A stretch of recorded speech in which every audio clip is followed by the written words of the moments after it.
Coucou. Un tour avec un anneau solide et une corde. La plupart des cordes, messieurs, dames, ont deux bouts. La plupart seulement, parce que la moins part en a plus, mais la plupart en a deux. Si je coupe un bout à un bout, il reste un bout. Si je coupe un bout à l'autre bout, il reste encore un bout. Si De Vos était là, il vous dirait, cette histoire ne tient pas debout. C'est une histoire à tomber neuneux. Et neuneux, ça fait deux nœuds. Les voici.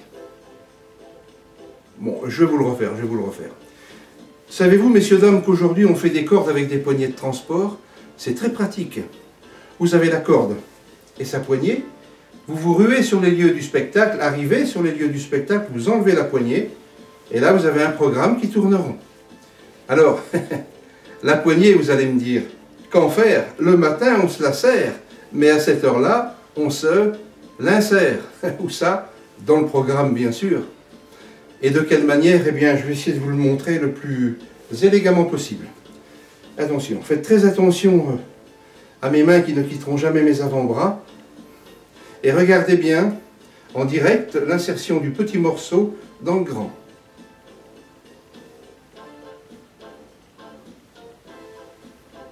Mais revenons à notre histoire de nœuds. Et si deux nœuds vous semblent trop, rassurez-vous, ici tout est possible, on peut s'amuser à jouer avec un bout et un nœud. Certains nœuds sont coulants, le mien, messieurs, dames, et voyageurs. Voyez en direct le voyage du nœud en commençant par le bout. Attention, je compacte, je me concentre et hop, puis le nœud. Je compacte, je me concentre et hop. Bien sûr, cette histoire à tomber de nœud est un peu spéciale, et ce nœud est quelque peu dérangeant. La seule chose qu'on puisse faire, peut-être maintenant, c'est le défaire. Faire et défaire, c'est ce qui nous anime le plus. Et puisque nous en sommes à cette histoire de nœud, eh bien continuons et défaisons aussi celui-là. Continuons le voyage. Imaginez une seconde, messieurs, dames, qu'en mettant les deux bouts en poche et en ayant le milieu en main, que dans cette position, il est impossible, formellement impossible, de pouvoir vous donner la moindre illusion de pouvoir faire un nœud. Impossible.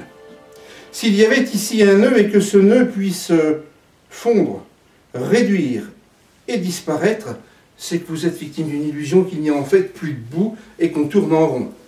Alors, heureusement, on ne le dira jamais assez, les magiciens ne se séparent jamais de leur paire de ciseaux, de doigts. Ce sont des doigts, mais ça fonctionne par contre comme les ciseaux.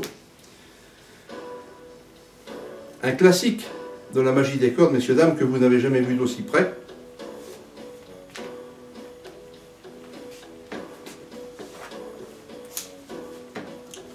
La corde coupée.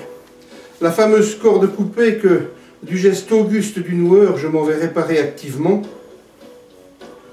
pour donner à cette corde toute sa solidité naturelle et lui rendre son unité.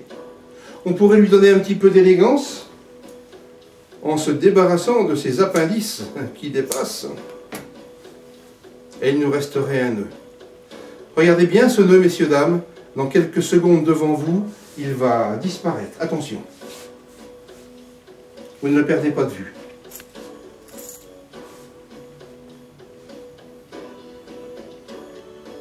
Attention. Vous ne le voyez pas là-bas? C'est qu'il est un petit peu bas. Ce que je vous propose de faire, c'est de le monter jusqu'ici, vous le verrez mieux.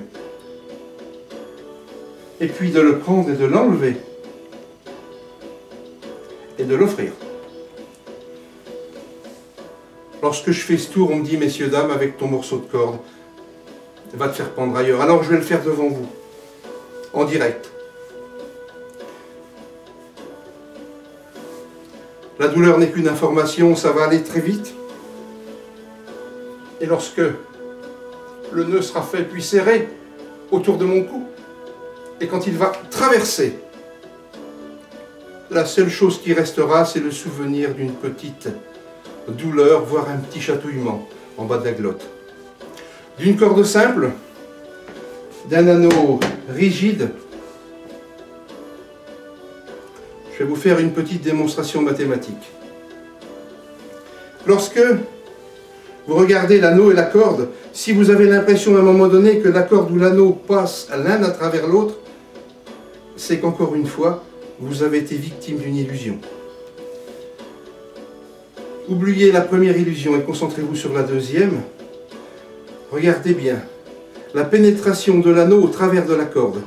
D'un seul mouvement, vous allez avoir l'illusion extraordinaire que la corde est dans l'anneau. Et on a bien cette illusion, n'est-ce pas? Enfin, pour ceux qui ne l'ont pas, rassurez-vous, ce n'est pas une illusion, c'est la réalité. Après l'illusion de la réalité, le souffle.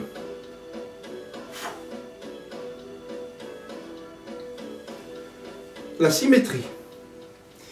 La symétrie est une figure élégante, voire rassurante, qui nous donne la possibilité, lorsqu'elle est projetée, de créer cette illusion. La preuve par le 9, qui pour vous cet après-midi va devenir preuve par le nœud. Un nœud, un anneau. Regardez bien la fusion de l'un dans l'autre. Et quelquefois, il faut savoir, pour les plus anciens, se concentrer sur la grande libération, qui ne se passe absolument jamais là où on l'attend, c'est-à-dire ici. Regardez bien entre ce point-là et ce point-là.